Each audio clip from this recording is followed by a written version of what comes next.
Hello and welcome to episode 50 of The List Makers. I'm Dave. And I'm Rob. This is, of course, a now long-running spin-off from the Doctor Who show where we take a topic, we make some lists, we then discuss them. And for episode 50, we have broken Turlo's Hat of Rassilon and decided it is time to do top 5 Doctors. Rob, are you ready for the big one? I am, Dave. I've been ready all month. And in honour of this, Rob, we normally talk about how many snaps we think we're going to get. And in fact, we've had 2 episodes in a row now with no snaps, which must be rare. Mm-hmm. But you had another idea for this one. I did for this one, Dave, because it is the top Doctors and it is our special episode. I thought it might be fun if you and I, on mic, but hidden from our listeners, tell the other before the lists start what we think the picks are going to be. So I'll tell you what I think your 5 are, you tell me what my 5 are. But again, I'm going to mask it. I'm going to mask the audio for the listeners and they can be surprised at the end. But we can have a bit of fun at the start with each other. How does that sound? It sounds good. Shall I guess first? Please. I'm going to guess, Rob, that you are going to pick...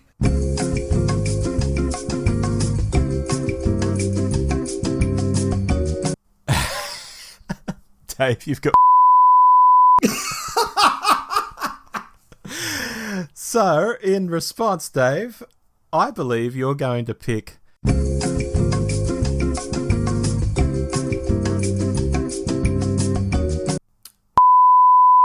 Wow. Wow. Rob, it's your turn to go first. Reveal to the listeners your list. Dave, in at number 5, I've got Hartnell. And this isn't just about his character, it's also about the era. You know, an era where basically anything is possible. I think that's what makes it so exciting, and that's so closely tied with the Hartnell Doctor.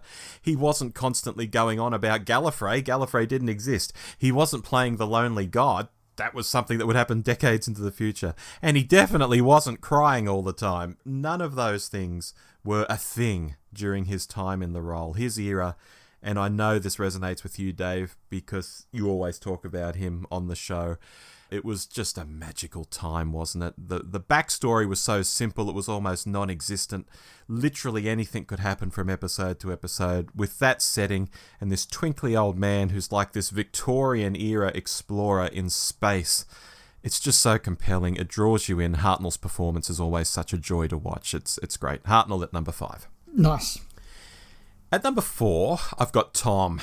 Not just because he's the definitive Doctor globally, he's also the Doctor who was on repeat all the bloody time in Australia. People talk about Pertwee repeats down here in the 80s, and I know that was the case, but when I cast my mind back, it felt like it was Tom who was on all the time. So he's not just this character-defining Doctor for fans worldwide, but the fact I saw him all the time, from a period where I wasn't even a fan yet, through to entering fandom, it was always Tom, Tom, Tom. And because he's such a great Doctor, seeing all these fantastic stories so often, hearing all the iconic lines so many times, it's all so ingrained in my mind. He can't help but land in the top 5. It might surprise some that he's not in my top 3, but the next 3 Doctors just resonate with me in different ways. Nice. So in at number 3, I've got Capaldi. And if I reveal here that this is my only New Who Doctor on the list, listeners might be saying, well, you're showing your colours, Irwin. And it is true, I grew up with the classic era, and that obviously colours things like my favourite Doctor. But I don't think I've ever been down on the modern era, whether on the show or in private. Eccleston was a revelation to me. I was so delighted with his first season. Tennant, I thought, was incredible when he burst onto the scene. His shtick wore on me as it went on, but I still regard him as a very good Doctor. Smithy, I have time for. Way more time than you have, Dave. Even Jodie and Shooty have their place. But Capaldi, I think, had the gravitas and was a bit of a throwback to Tom at times. And he's such a great actor. You know, when he's on song and the script is right, it's Doctor Who, especially in New Who, as good as it's ever been. That is true. Yeah. In at number 2, I've got McGann. when I was in my later high school years, so we're talking year 11, year 12, 1991, 1992, I had a Byron phase. It's not very original, I know. It's up there with having a Jim Morrison phase or an Alexander the Great phase, both of which I also had. But I still had it. I had a Byron phase. So fast forward a few years and we get this new Doctor. He's wonderfully excitable, polite. He's Byronic looking. He's got this great outfit.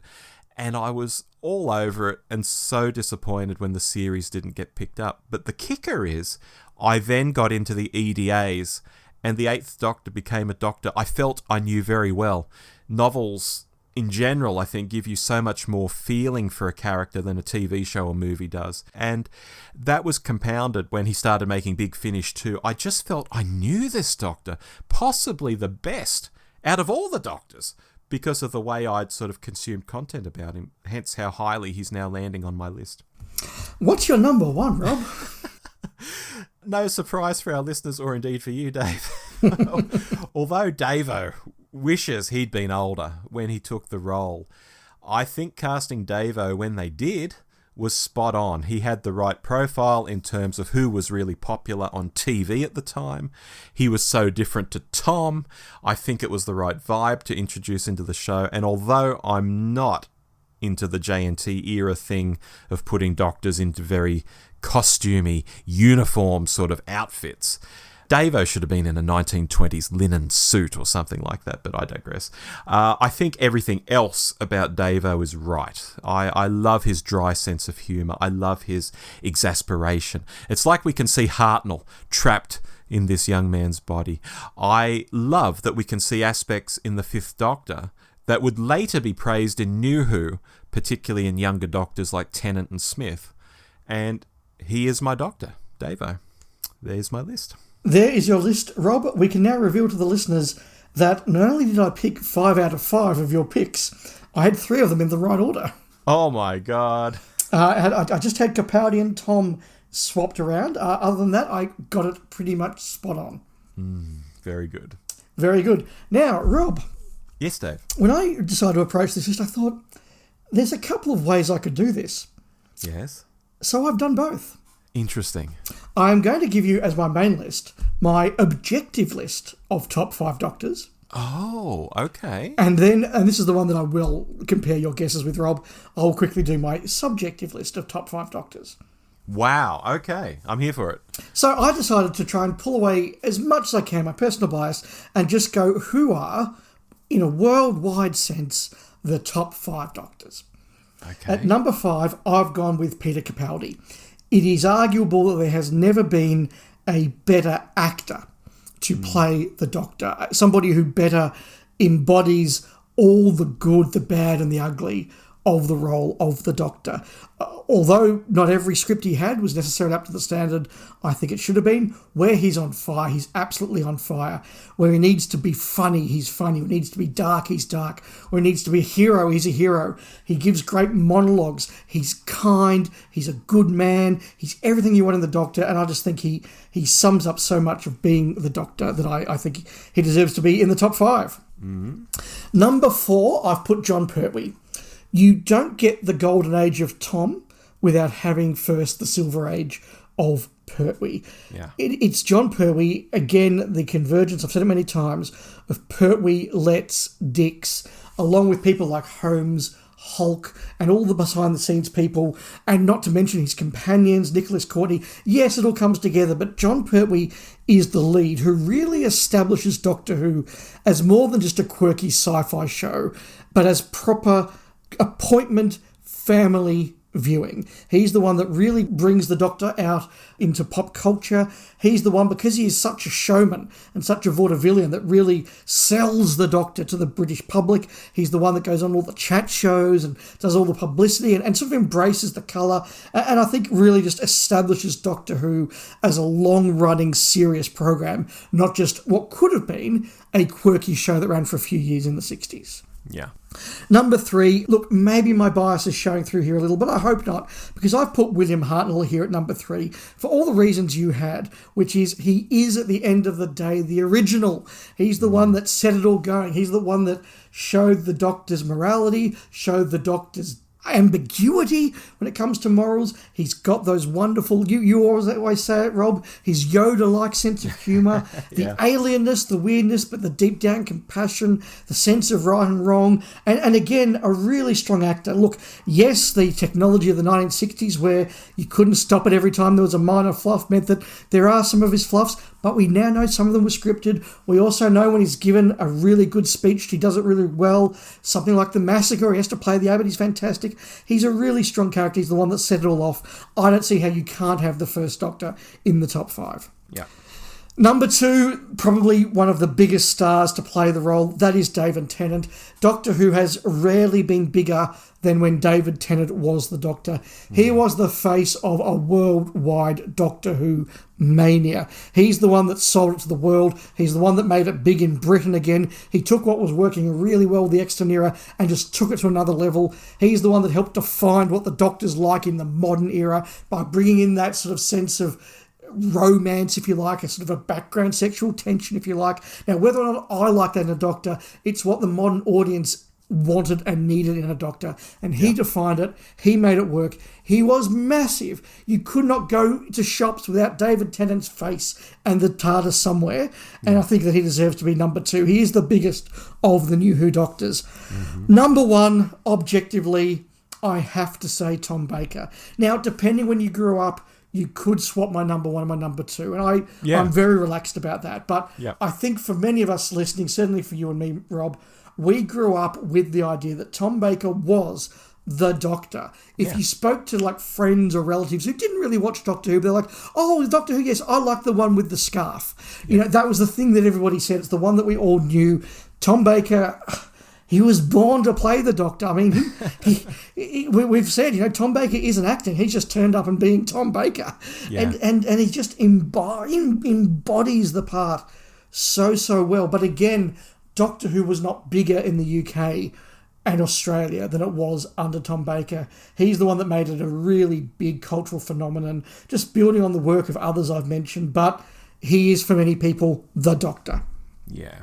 Absolutely. So that was my objective list, Rob. I'll now give you my subjective list, which is just my personal favourites. This is what I was comparing. This is what you're comparing to. It would have been unfair to make you compare to the other one. Yeah, so true. Let's see how you went, Rob. Number 5, I had Capaldi for all the reasons I said before, and you've said he's a great new Who Doctor. I really love him.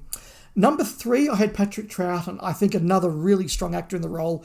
I just love his performance. I love his era. I love the quirkiness. I love the adventure. He's just so watchable. A really fun Doctor. Number 3, and my favourite new Who Doctor, and that's Christopher Eccleston as the Ninth Doctor. He's the guy that brought the show back. He brought it back with a real sense of gravitas. He brought it back with a sense of fun. He brought it back with a sense of mystery. He's just really, really powerful in that role. I love the way he handles things. I love it when he gets angry. I love it when he gets sad. I love it when he gets happy. He just does it all so well. He's incredibly doctorish. He brings that alien quality to the role that I really respect. So Eccleston at number 3, my highest new Who. Number 1 and 2, look, I don't think these will be shocks at all. Number 2 is John Pertwee, my childhood favourite Doctor, the one I grew up loving. I loved his wacky scientist ideas. I loved his flair. I loved his arrogance. I love everything about the character. He's familiar. He's the one I grew up with. And number 1, listeners, you know, it's William Hartnell. You've said why we love him so much. I don't need to go on about it again. They're my personal subjective 5, Rob. And I got 4 out of 5. I am dumbfounded that you don't have Tom Baker in the list. So am I. Which I had in the list for you. And that you've got Troughton in there. I mean, I love Troughton too. He didn't make my list, but I love him. I can't believe that in my head you've sort of swapped Baker for Troughton. I'm a little bit shocked as well, and I did look at that list several times and go, I should have Tom Baker in there. And I think that was part of why I said, you know what, I'm doing 2 lists, because there is a list where Tom Baker should be number 1. Or maybe you can make the argument 10 and 1, Tom 2. I think it's Tom, but I'm open to the argument. And then I just thought, you know what, the ones that I put on and love, I just get a little bit more from Troughton. But Tom would absolutely be number 6, and frankly, it's then a gap. You know, there's a top 6 for me, and then a gap, then, you know, a bunch more in the middle, then a gap, and a couple that I'm just, you know, probably 3 that I'm not particularly a fan of. So he's in the top 6, and you know what, if we did this in a year's time and I was going in blind, there's every chance Tom makes it. Yeah. Yeah. Well, look, I'd say I found making the list near impossible. I know I always name-check Davo as a favourite. We even have a soundbite of that in our theme music for our main show. Doctor. Yeah, exactly. So, of course, Davo makes the list, but then I put in 4 other names and immediately started thinking, but what about X? What about Y? What about Z? And I can make a case for them too. But in the name of fun and answering the brief, I made my 5. I think it's a perfectly good 5. But yeah, this was all but impossible, I think, to really get exactly right. No, it is really tough. I think most people have their favourite and maybe a sort of a runner-up. But after that, it does get very, very tricky. In terms of my objective list, Rob, what did you think? Did you think that was fair? Oh, I think so. You know, because I know someone like Tennant would never have made your top 5 list otherwise, but he's very, very important to the series. Super important. Possibly the most important thing that ever happened in New Who. Yeah. Although he comes on the shirt tails of Eccleston, I don't believe Eccleston set Doctor Who up to be as big as it became under Tennant. I think he set it up, but I think Tennant did a degree of the heavy lifting himself in his first season to make Doctor Who successful. I don't think he inherited an uber successful show and made it better. I think he inherited a successful show and then did a lot of work to make it better. Yeah, I think that's right. There are 2 doctors that the audience may be shouting at us going, why have neither of you mentioned them? And particularly, why aren't they on your objective list? Oh, who? So I think Smithy, there's a case to be made. I mean, he was... I don't think as big as Tennant, but he was big. And there is an argument made that he's the one that finally got Doctor Who into America. Yeah, it peaked in America with him, yeah. Yeah, so I think there's an argument there. And he's very, very popular, particularly with newer viewers. And McCoy is the other one that I think you can make a case that at a time when Doctor Who was really running out of steam and perhaps struggling a bit, he did something new with the character and set up what would become the New Adventures, which then set up what would become New Who, etc., etc. So there is something, I think, very strong about the McCoy Doctor. A lot of people have McCoy as their favourite Doctor. And people from both eras, like people who have come to the show during his time, before his time, and after his time, I think all like McCoy, so he could be in there. I mean, you could argue Troughton could be in there because he's the one who, was the second Doctor, so made it a thing that could run on and on and on. You could argue Davo should be in there because at the time he was probably the most famous person to play the role. Massively. So, there are some arguments there, but I'm comfortable with the objective 5 I did. Yeah, just mentioning McCoy briefly. You talk about Tom playing Tom. I think the next Doctor in that list, and it's only a few, I think, who are really playing themselves. I think McCoy is playing McCoy when he's the 7th Doctor. Yes, I think there is quite a bit of that, yes. Well, I mean, they all bring something of it to them, don't they? I mean, there's that famous, John Pertwee. I just want you to play it like John Pertwee. Well, who's that? There is a certain... I mean, they do sort of become the character and vice versa. It happens with a lot of these long-term characters. I mean, you look at Star Trek, most of the Trek captains actually drift more and more towards the actor. Picard particularly. Like, Picard starts off as a very particular sort of character, but over time you just see Patrick Stewart becoming more and more of Picard. Shatner and Kirk, in the end, became completely indistinguishable from each other, etc., etc. So I think Davo, there's an acerbic side to Peter Davison, I think, in his Doctor, and it's certainly not in Tristan, for example. No, if not downright rude. Yeah. Let's be honest. I think that's right. I think you do see more of Davo as he sort of gets into the role and stamps more of himself on the role. I think that's right, yes. That was a really interesting thing to do. It was hard, but it was interesting. It was interesting. It was hard. I'm glad we waited to the 50th episode. If we just blown that on episode 4 or something, I think that would have been a shame. So so that's good. Listeners, please do send in ideas for the Hat of Wrestling, for Turlo's Hat of Wrestling. But it is time now to draw another from us for episode 51 next month. We have one here from a listener. Okay. It is from Neela's. Neela's C. Neela's C. Carrickfergus, Northern Ireland. Northern Ireland. That's I know that off by heart now. He has sent one in for you, Rob. Top 5 Davo stories. Oh, yes. And he even wrote it as top 5 Davo stories. Yes, Neela's. Thank you. Thank you very much. Ooh. Do you have 5, Dave? I could probably pick your 5. And I think we'll have some overlap. I think I'll have some different ones. But that is next month's problem. Tune in. I hope you've enjoyed the first 50 sets of lists, ladies and gentlemen. I hope you enjoyed the next, 50. If we do 50 more of these, we'll see. We're certainly going to do a few more for this year. But until then, I've been Dave. I've been Rob. And we will speak again soon. Bye-bye. Goodbye.